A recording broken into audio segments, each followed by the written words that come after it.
What up, y'all? Big shout out to 800, baby. Marquisha Hammond, Najee Vance, Ron Slick, Denisha Evans, a.k.a. Aunt D.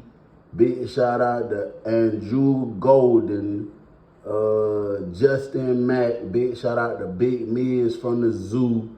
Big shout out to Zooville. Big shout out to Unleashed Streetwear. Big shout out to Noel the Overcomer. Big shout out to Roger Nye 32. Big shout out to Jonathan Lake. Appreciate you, brother, for being around for so long. Big shout out to Joshua Smithson. Big shout out to Veggie Cat. Big shout out to Cheetah P.E.N.M. And big shout out to Aaron Savage and Bleak from Jacksonville. It's your boy Bill. Oh yeah, X1 of 1. Big shout out to y'all. Let's get into this. If you have not got the book, make sure you go snatch the book. It's the first link in the description. It's your boy Bill. Make sure you like, comment, subscribe if you're not already. I appreciate everybody for the support, for checking me out. We almost at 100K. So check me out, bro. I'm gonna tell y'all about a crazy situation. So I told y'all numerous of times I was going back and forth from the prison to the county jail, from the prison to the county jail, because I was fighting multiple charges, different armed robbery charges I had. And like a lot of times when I came back, the dorm that I was originally in wasn't always available. Sometimes it would fill up. The room I was in, somebody else done moved in there from another dorm, and they may not have space in there. So there was a few situations I had to go to other dorms that I didn't really necessarily want to go to. So one time they sent me to a dorm that I didn't like, period. The reason I didn't like it was because it was what they call the quote, quote, Thunderdome. Now, I've spent a lot of years in the Thunderdome. So being in that type of dorm wasn't just a big issue like, oh, I'm scared, I got to get out this dorm. That wasn't the issue. But, I mean, who want to be in there? Who want to be in the dorm where people just stupid all day? I mean, I had my times where I was, but that's not something I wanted to be in. That was one of the reasons. Another one of the reasons I didn't like the Thunderdomes, 98% of the time, there's no female working, period. It's only men, because they say this is the more aggressive dorm. This is the dorm where people, they don't care about nothing. So they don't let their women work there most of the time. Now, sometimes you might have a girl that thinks she a man and they'll put her down there, but that's the girl ain't nobody trying to holler at, ain't nobody trying nothing with, so they don't care. But it's all men working this dorm, not a woman in sight. I knew in the intake area that I wasn't going to be in that dorm. I tried to talk to the intake officer to put me in another dorm, but she was like, this is all we got available. This is all we got available. So I'm like, okay, I got to get down here and try to work me a move or something. So I go down there, go in the dorm, a couple of my partners pull up, holler at me, help me carry my property to the room. And I stayed in the dorm for 1 day, bro. And after 1 day, I just didn't like it, bro. It's dirty. I'm talking about super dirty. Everybody geeked up on the cream. Everybody walking around, candy bars out. Dudes working in the booth all day. Everybody in here like trying to have a see who the toughest contest. Everybody running around making stupid statements and stuff. Man, we had 3 standoffs. 1 day I was in there. And I was just like, nah, I got to get somewhere more player than this, bro. I like to kick back. I like to go over here, try to holler at the females. I like to have me some motion. I don't like no dirty dorm, just garbage everywhere around the floor. So I said, I got to figure out a way to get back to F building.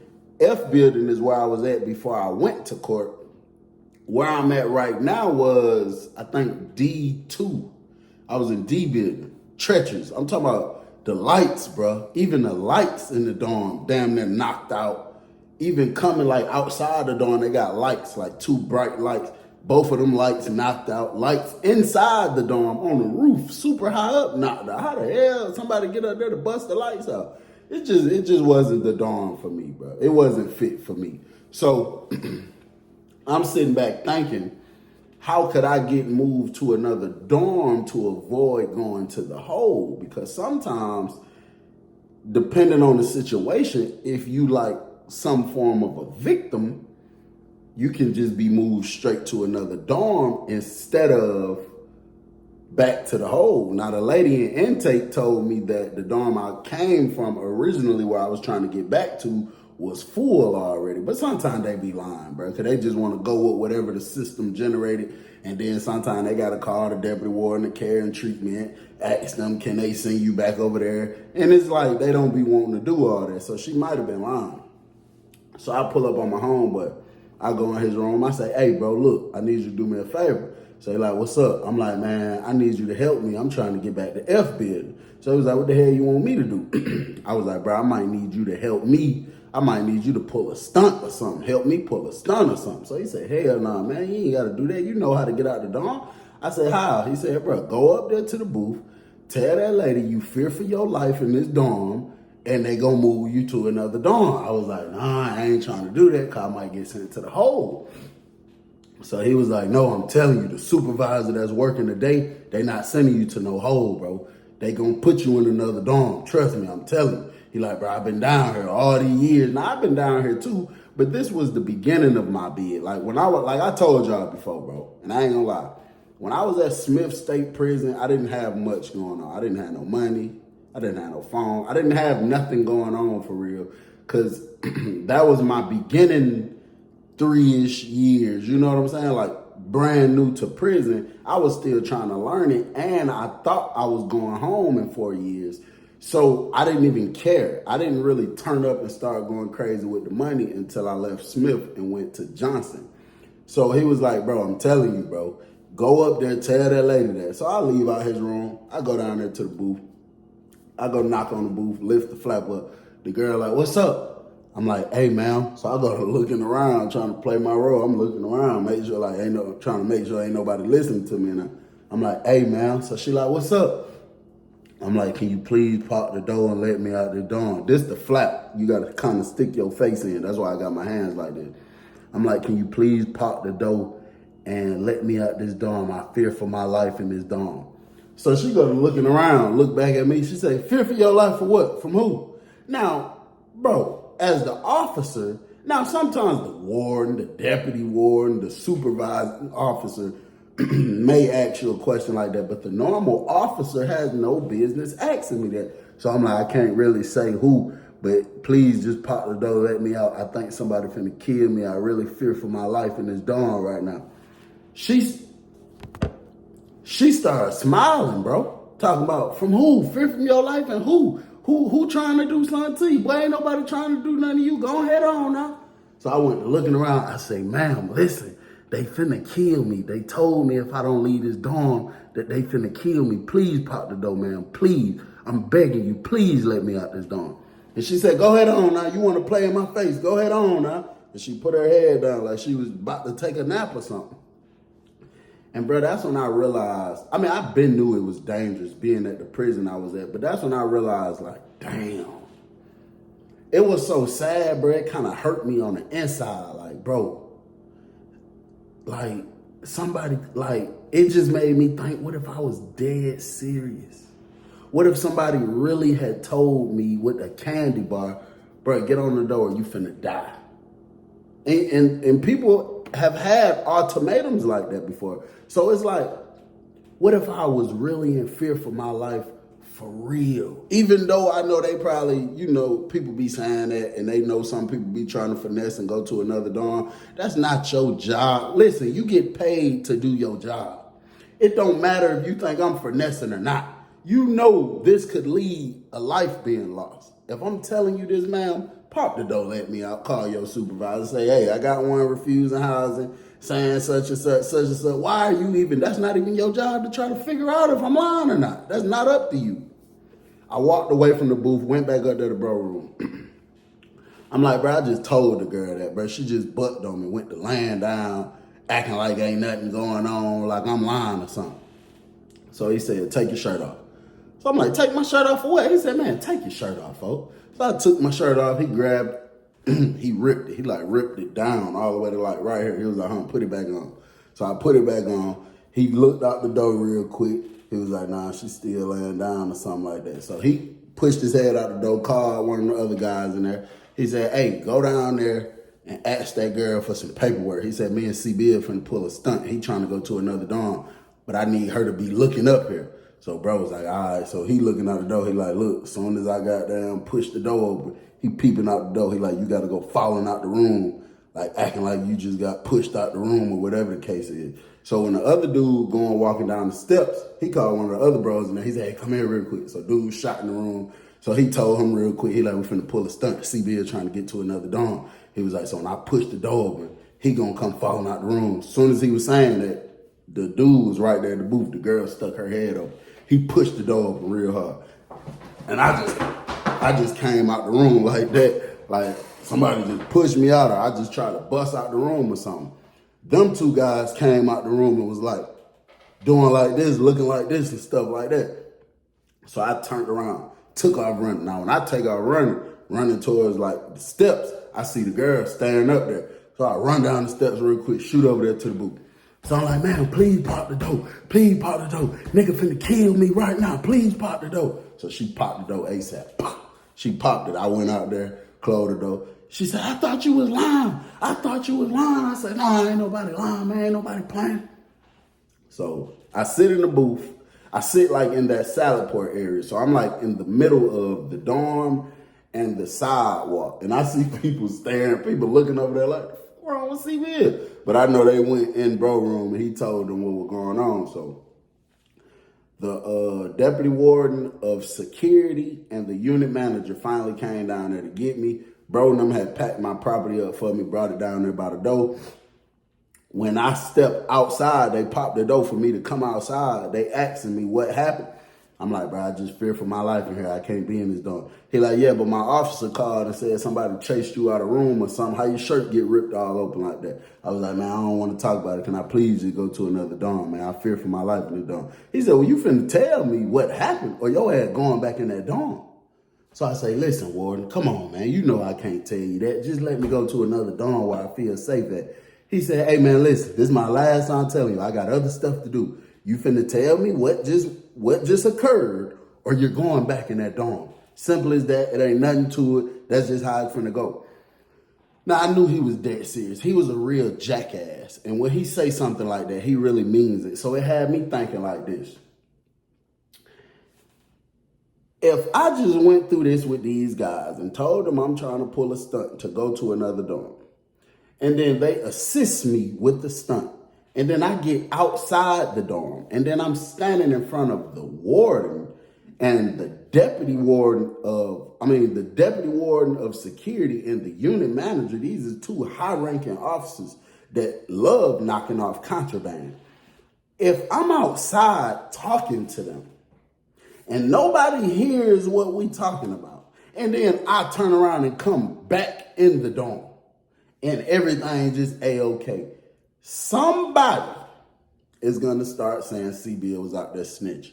Because why he was out there talking to them and then came back in the dorm. So I had to figure something out. So when he said that, again, he was like, so what you going to do, man? What you going to do? Because I got other stuff to do. You finna tell me, yeah, going back in that dorm. I had to think fast. Now I turned like in my little posture. I said, man, you got me f***ed up. I went pulling up my pants, barred up my fist. I said, you got me f***ed up. He pulled off his taser real quick. He said, get on your knees.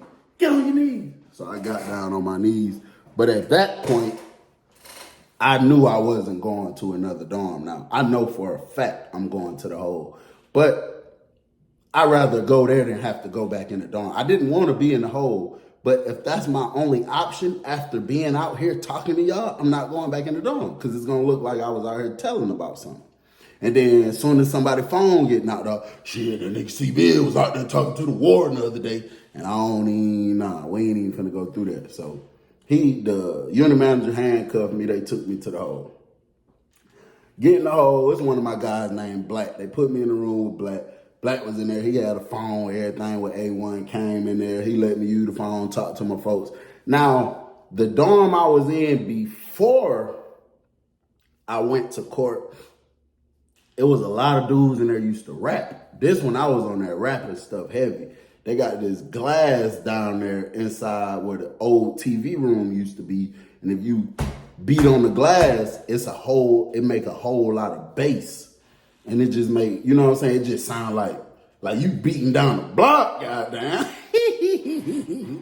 So Black was not one of the dudes used to be rapping, but he was one of the dudes who used to always put it together. He used to always want people to come rap. He'd pay people. He had money. He used to run tournaments for people, come rap and stuff like that. So I think probably my second day in there, he like, ACBL, man, hit that shit, man, about that chain gang shit, man. I had wrote a song about the prison, about how dangerous it is. So I'm like, man, I don't feel like doing all that, bro. I'm trying to focus on, you know what I'm saying? He like, man, hit that shit, bro. He like, look, bro, hit that shit. I give you a 25 of Chris Brown and a 25 of Al Green. Now, at this point, I wasn't even smoking Chris Brown, but I know, that's what the prison loves. So I'm like, shit, you gonna give me a 25 of Chris Brown and a 25 of Al Green? But this ain't nothing abnormal. This is stuff he do. He done did this in the dorm plenty of time. And I done won the contest a few times. So he like, man, hit that shit, bro, hit that shit. So I walk over here to the door.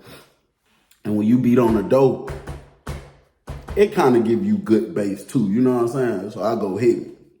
I'm like, this shit they got called prison can get real cruel. So when I say that, like every time I'm at a point where I'm ending the hook, he jumping up and down. I'm like, this shit they got called prison can get real cruel. Woo! Gotta pay attention to everything a nigga do. Woo! He just super turned up. So I started laughing at him. He like, man, don't pay me no attention, man. Hit that shit, man. He done called his brother on the phone, put me on speakerphone, let his brother hear and talk about his brother rock with Lucci.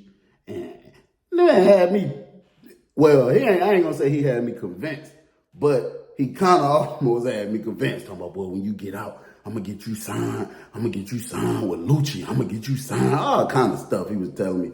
So I'm sitting here rapping it for his brother and him. He's super turned up. Like, this shit that got called prison can get real cruel. You gotta pay attention to everything a nigga do. You gotta listen close to everything a nigga say. Cause if you don't, you might not make it to the next day. They tell you this shit safe and that you gonna be straight. They throw you in the jungle where niggas die every day. You just stay in your fucking lane and get a nice strap. And don't you never go to sleep, just take cat naps. You know I'm in this bitch, eyes wide open. I'm like a fucking sensor boy, I'm catching every motion. You gotta be on your P's and Q's when you living like this. So many niggas around, you gon' need good acumen. He like, yo! You got a bunch of niggas that been gone long. Plus you got a bunch of youngins who ain't coming home. It might be 80 gang bangers in the building. And in that building, they might not be feeling no civilians. So you might get put on a dose when you walk in that bitch. And if you buck, you might just get your fucking wig split. You might be rocking with a nigga, he your right hand. And then you find out he fucking around with a man. It's a lot of niggas acting like somebody else. You better not go for a nigga who won't go for himself. It's survival of the fittest, hope you fit, fool. You hit them level 5s, you in gladiator school. This shit they got called prison can get real cruel. Man, I swear to God, this man over there like, yeah. Man, I rapped that song probably about 5 times for that dude, man. You know, probably another song too, but that particular one, he just loved it that so much. I rapped that same song, I know for a fact, about 5 times. And he gave me the Chris Brown and Al Green for real. No, I rolled one up instantly. I think that Thursday came and I started talking to him about trying to get a transfer. He like, wow. Now, I hadn't got convicted when I went to court, but I think this was the time before I got convicted and got an extra 5 years. But I was at the point where I knew it was about gonna happen. You know what I'm saying? I was at that point where I knew for a fact I'm probably not about to win this. I'm going to have to take some extra time. And my lawyer had already discussed the 9-year thing with me. So I kind of was accepting it already. Like, I'm not about to get out. I'm about to have to max out on 9 years. And I was only on year 4 right now or something like that. So it just had me thinking like, damn, man. So I'm trying to talk to my roommate about transferring because this ain't where I want to do my time at, bro. It's just, this place just ain't for me. You know what I'm saying? You got people who have different motion at different prisons. You got some people who be at one prison, be down bad, broke as a joke. And then they go to another prison, they go way up. And then they go to another prison, they be straight. Then you see them again, they dead broke, or they might be all the way up. But I just felt like this place just wasn't for me. It was too much hate. And there was just too much unnecessary stupidity going on there. I just didn't want to be there. So I'm trying to talk to him about all kind of stunts to pull, stuff like that. Dude had a life sentence anyway. But he knew all the tricks to the trade, you know what I'm saying? So he was telling me like, shit, but the only way you going to get transferred, you got to pull your old hanging stunt. You got to pull a hunger strike and really stand firm on it. Or you got to whack one of these niggas' ass. So I'm like, nah, I ain't trying to just do none of that to transfer. So I went to think about the hanging stunt. I'm like, nah, I'm not going to do that because I don't want to make no mistake. And then I did it before. You know what I'm saying? I played like that before. And, bro, that strip cell was terrible, bro. I hated it. But hunger strike, I tried that before, too. And I was in there starving, man. And then I told they had, man, come on with that food, man. You know what I'm saying? But I was considering that again. You're like, well, I'm telling you. So we talking about that very next day. Thursday night, I remember, because transfer days is Tuesday and Thursday in the prison, Georgia prison, right? Yeah, Tuesday and Thursday. It's Monday night turning into Tuesday, and Wednesday night turning into Thursday. They come get him, tell him, pack it up, he transferring. So he holler at the dude, he beat on the wall, holler at the dude next door. He like, hey bro, you got $800? So he like, shit, hell no, what's up? He like, I'm trying to sell my phone, I got to transfer real quick. So he was like, shit, I can have it Friday. So he said, how about this? I'm going to leave it with C-Bill, and then I'm going to tap in. Give me your number real quick. He wrote his number down. He said, I'm going to call you from wherever I'm at. Once you send the 800, he was like, C-Bill, I'm going to call from this phone. And he let me know what his girl number, that the number would be calling me. He was like, my girl going to three-way this phone to send it to bro. So I'm like, all right, bet. So he showed me the spot, explained it to me. Fire spot. I'm talking about fire spot. I can't say it, though. So I'm like, all right, bet. So he leave. Now I'm in here. I got the phone on myself. I'm doing me. But at the same time, I'm still thinking about a way to transfer. But now I'm considering a way that's not going to bring much attention to my room for them to come looking for stuff, because I don't want his phone to get knocked off. So if I pull a hanging stunt, they're going to try to get me out the room. You know what I'm saying? Or they're going to put me on strip cell in the room, or they might take me out the room to a suicide unit. And I don't want to do that because I got that man phone in here. If, you know, I don't even want no roommate. So that's that trying to stab somebody. That's not even an option. So the only thing left for me to think about is hunger strike. So I eat that day, that Thursday, that Friday morning come, they put the tray in my flap. I told them I'm straight. I'm on hunger strike. So the officer, he keep it pushing. He come to my door again for lunch, try to put a thing in the thing. So I'm like, bro, didn't I just tell you this morning I was on hunger strike, bro? I'm telling you I'm on hunger strike. So he like, all right, he try to walk off. So I'm like, bro, you ain't gonna write it on my chart? He like, I already did. Now this how it goes. It goes based off what's wrote on your chart. So I could tell the officer, oh, I done went 3 days without eating. If he's not charting that down, and sometimes they lazy, they don't be wanting to write it that you refused your meal. And then that'll be setting you back. And then you just sitting in here starving. And the higher ups ain't gonna believe you because it's not on your chart. So I said, I got something for his ass. So he came around there for dinner, trying to give me a dinner tray. Instantly, I pushed the tray out the flap and stuck my arm out there. I said, man, call the supervisor. So like, man, come on, man. I don't know what it is about the flap being open, but they will not continue. Some of them people be tripping so hard if you do not let them close the flap, and they can't close it on your arm, they'll break your arm. It won't even close. Your arm too big. The flap, you know what I'm saying? It's something that just flaps closed. It can't close with your arm out there. But some people have had their arm broke from that. So I stick my arm. I'm like, man, call your supervisor, bro. Call your supervisor. So it's probably about 20 minutes later. I'll never forget Sergeant Williams come up there. He kind of funny. He come up there. He talking about, inmate. What the hell wrong with you? Put your arm in the flap, inmate. Extremely sassy. I'm like, man, that. I'm not doing nothing. So he kind of kneeled down. He like, what's wrong with you? Why you not letting us close the flat? You finna make me pepper spray you now. I'm like, hey, listen, bro, I'm on hunger strike, and this man have not been putting it on my chart that I'm on hunger strike. So no, I'm not taking my arm out until y'all document that I've been refusing my meals because I'm on hunger strike. He like, well, why you on hunger strike? Why you don't want to eat? So I say, no, hell no, I don't trust y'all. I think y'all trying to poison me. I'm not eating nothing. Transfer me to another prison. I'll die before I eat something. So he said, okay, I'm about to put it on your chart. Just put your arm in the flap. I said, I'm not doing nothing. You need to get to doing that before I do that. So he said, turn around, cuff up real quick. Okay, cool. Turn around, put my other arm out there, handcuff him, come in the room. He told the officer, go get a trash bag. They got a trash bag. They came in there looking for any food.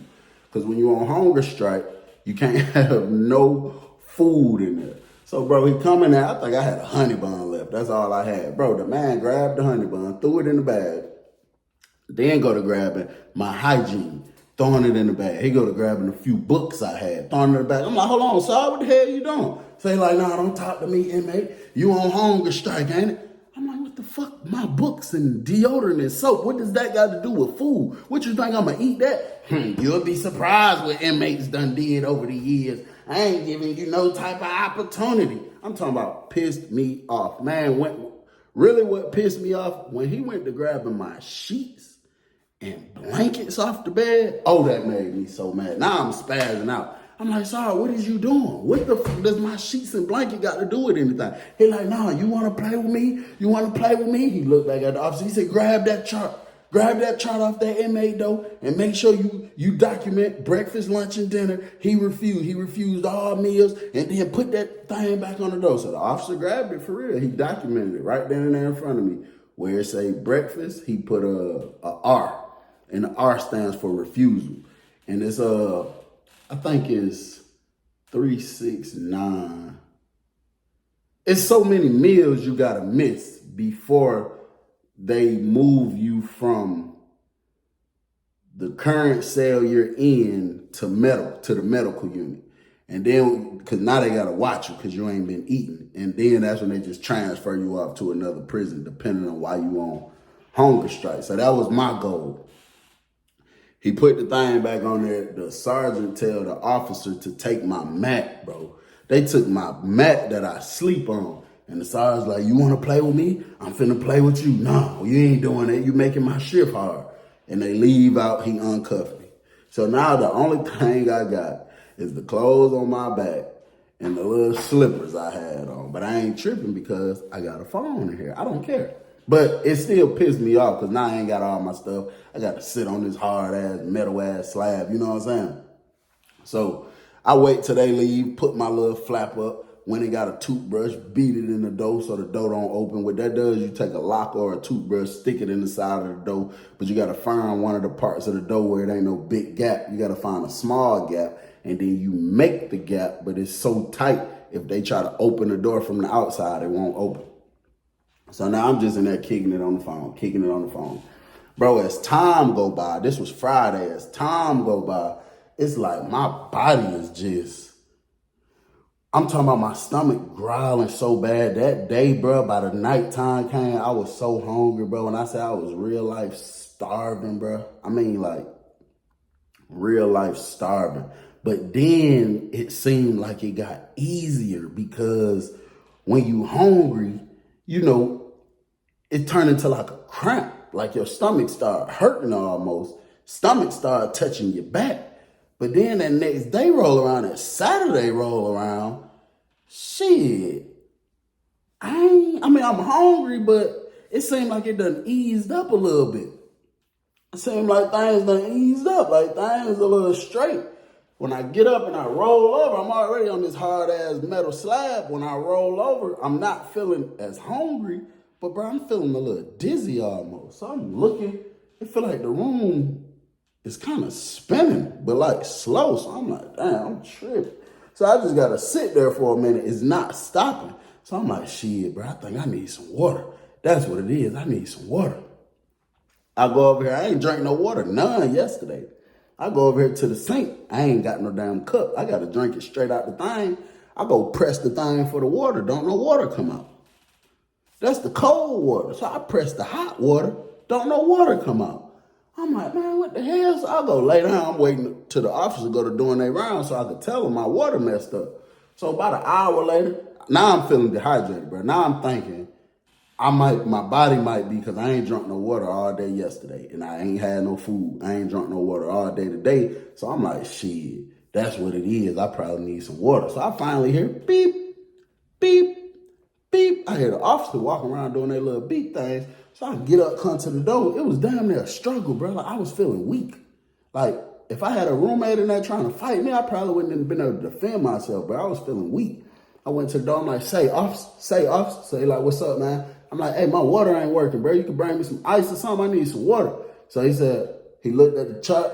He said, oh, no, Sarge turned your water off yesterday. I'm like, what you mean he turned it off? He said he turned it off. When you on hunger strike, you can't have nothing to drink. They cut your water off. The only water you got is toilet water. I say, man, come on, bro. Come on with that, bro. How the hell, if I'm on hunger strike, what do that got to do with fluids? My body still needs fluids, bro. He was like, hey, bro, that ain't on me. That ain't, you feel me? I'm just telling you what it say on your paper. It say, do not mess with it. Only the sergeant or the lieutenant, somebody over the sergeant, they the only ones can deal with that, bro. I can't do nothing about that, bro. He said, but I'm telling you, they turned your water off. So I'm like, oh, hell no. Now, this happened to me before when I pulled a stunt, but I guess I forgot. I wasn't even thinking about it. So I'm like, all right, bro. So he leaves. So now I'm just laying there. And I think that's why the mind's so strong, because sometimes you think about stuff so much, you would damn near worry yourself. Bro, now I'm in there. I'm not even studying the phone, bro. Usually I'd have been on the phone. I'm not even studying using the phone right now. I'm just laying there, bro, just trying to think. It seems like every second it's something else picking at my brain, bothering me. I'm feeling dehydrated. Now I'm getting back hungry again. Now my throat getting dry. I'm trying to depend on the saliva. Now that done dried up. I'm talking about, I'm in here tripping, bro. Later on that night came. The dude next door hit the thing. Do. He like, hey, C-Bill. I'm like, yeah. He like, hey, bro, I ain't called that phone about that money. About you sending me that phone. I was like, bro, to be honest, I ain't even been pulling it out. I've been over here so tired, bro. I don't know. I'll pull it out in a minute and see. He like, all right, bro, for sure. Yeah, do that. He like, hey, how long it's been since you had something to drink, bro? I say, shit, today officially make 2 days. He got real quiet. I'm like, why you asking me that? He said, hey, little bro, you can hear him getting closer to the vent. He said, bro, I ain't trying to goddamn scare you up. I ain't trying to say nothing crazy to you or nothing. He said, but bro, and it's like his voice just was like on surround sounds or something. That nigga said, but bro, if your body go 3 days without liquid, boy, you gonna die. And bro, it's like all I could hear was, you gonna die. Eyes got big, heart started beating fast, and I'm real life tired. Like, room is looking like dizzy. So I'm like, you say what? He say, bro, the human body can only go 3 days without fluids, C-Bill. He said, bro, you need to eat something. He said, you need to drink something. Bro, if you don't get nothing to drink, I promise you're going to die tomorrow, bro. Your body is going to shut down. You're going to die. Your body depends on fluid. I done got up, pulled the phone out the spot. I done went to Google. I ain't studying no damn text message. I done went to Google, typed in how long can the human body survive without water. And bro, it said 3 days. When I seen that on Google, I drove myself crazy. When I say real life crazy in there, bro, I drove myself insane. So now I'm talking to bro all day, feeling like just talking to somebody gonna keep me here longer, I guess. I'm talking to him. And it's like, bro, the more we talk, I honestly feel like the weaker I'm getting. Like, I love being on the phone, especially in prison, because it ain't nothing else to do. Being on the phone is something amazing that any inmate love to do. Bro, I wasn't even studying using the phone, bro. I wasn't even studying. I put the phone back up in the spot and everything. Now I'm laying on this metal slab. It's uncomfortable. It hurt. I'm laying there like this, but with my face this way towards the vent. And me and bruh still talking. And bro, I feel like my voice getting weaker. Now I don't know, I know that's what the internet say, but I just don't know if that you just finna die like that. But back then, that's what I was thinking, bro. It had my mind gone. So he like, bro, you need to drink something, bro. He said, I'm telling you, bro, it's getting late. You need to drink something. If you go the whole day tomorrow with nothing to drink, CB, I promise you, you're going to die, bro. You're going to clock out. You're going to be out of here. So now I'm thinking about my son. I'm thinking about my family things I want to do in the future when I get out. I'm like, oh, hell no, boy, I can't die in here like this. I get up. I go trying to hit the door a little bit. I'm kind of weak. So I told bro, I said, bro, I'm straight on the hunger strike. Beat on your door for me. Tell the officer, bro. So he finally get the officer up there. I'm like, hey, bro, I'm done with hunger strike, bro. Let me get something to eat, bro. So he was like, all right, you got to wait till the morning till the breakfast trays come. So I was like, well, shit, just turn on my water. Let me get something to drink then. I'm done with hunger strike, bro. So he said, let me call the Sarge real quick and see if I could have the maintenance dude come in here and open it real quick. So I'm like, all right. So he go down there. He came back up here about 10 minutes later. He said, hey, I talked to Sarge, bro. He said, bet not nobody touch your water valve until he get here. He said he gonna turn it on. Ain't nobody else turning it on for it. So I said, hey, look, bro, they said if you go 3 days without drinking water, you're gonna die, bro. I said, bro, I'm nearing day 3 right now. Come on, bro, please, just let me get something to drink. So the dude that was in the room next door to me, he was like, hey, officer, he said, I got a cup right here. You could hear him hitting the sink. He was like, hey, here go a cup of water right here. Just give it to him. So he went over there. He was like, nah, I can't do that, bro. I can't do that. Sergeant Williams said, don't do that. So dude like, bro, the man needs something to drink. Just goddamn give him this cup of water real quick. He wouldn't do it, bro. He just walked up. And then I just go through my roommate old box looking, and it was a bottle back there at the back. I always thought it was empty, didn't pay no attention. I pulled it out, and it was a little bottle with some about this much. Not smelled it, it was chemicals. You could tell it was the mixed chemicals that they bring around in the morning. Bleach, disinfectant, whatever type of little spray and stuff like that it was. And I got it, bro. I poured all of it in the toilet, on the side of the toilet. I grabbed a little rag from the side of the toilet, and I just went to scrubbing, bro. I'm talking about I was cleaning that toilet, feeling so weak doing it, bro. I went to clean that toilet for probably a good 15, 20 minutes straight, clean that toilet, flushing it, cleaning it, flushing it, squeezing all the little, even dip the bottle in there to shake it up to make it bubble up. So now I got chemicals again, clinked it again, you know what I'm saying? Did it like that. And once it was good and clean, bro, I'm talking about I was scared. I felt like my heart was beating fast. I was doing my hand like this, feeling that little pulse. That thing was moving like that, bro. I thought I was finna die, bro. That serious. And I stuck my head in there. But it wasn't nasty or nothing, you feel me? And I started drinking water out the toilet, bro. And I drank it till I felt like I was full. And I was talking to bro, and he was really freaking me out, bro, because he kept telling me stuff like, yeah, bro, you need to talk to me, bro. You need to stay up, talk to me all night. I need to make sure, bro, because if you die over there, I need to call the officer. He just kept saying that word, bro, and that just kept, you know what I'm saying? That just kept tripping me out like, what? Hell, you keep saying that like that for? That was scaring me, thinking I need to get up and drink some more. Sunday came around, sergeant wasn't there. Monday came around, the sergeant came back. I told him, bro, I'm done with hunger strike. Please let me off. I just need something to drink. I ain't had nothing to drink. I feel like I'm finna die, all this and that. Bro, he bucked on me, and then Tuesday, he came and said, you ready for your stuff back? I'm like, yeah, man. He like, you gonna stop playing with me, stop trying me? I'm like, yeah, man, but I had something for his ass. He came in there, handcuffed me, brought me all my stuff back, got the maintenance down there to fix my water and stuff. He handcuffed me and threw all my property back in here, gone about his business. Now, every day, a counselor, a mental health counselor or something is supposed to come in there just to ask people, you doing okay today? You doing okay today? Because sometimes people who, you know, sit back there for so long, they start going through things, and the mental health people got to come check on you. So when they come to my door, they say, hey, you doing okay today? I say, no, ma'am, I'm not. She like, what's going on? I say, can you please get real close to the door, because I don't want to say this out loud, and I don't want everybody in my business on, you know what I'm saying, what I got going on. So she had the officer come over there, open the flap, and when she kneeled down, she said, what's going on, inmate? She called out my name. I said, can you please tell the officer to step away, because I don't need nobody in my business.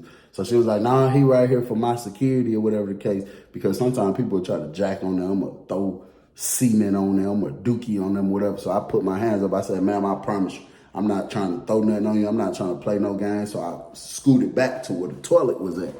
I said, I sit on the toilet and hold both of my hands up like this the whole time. So you know I'm not on nothing. I got all my clothes on. I'm not trying to do no freaky type stuff. I just want to talk to you, ma'am. I keep my hands up the whole time. Please tell that officer to back up. So she looked up at her. She said, hey, could you give us a little space? So he backed up.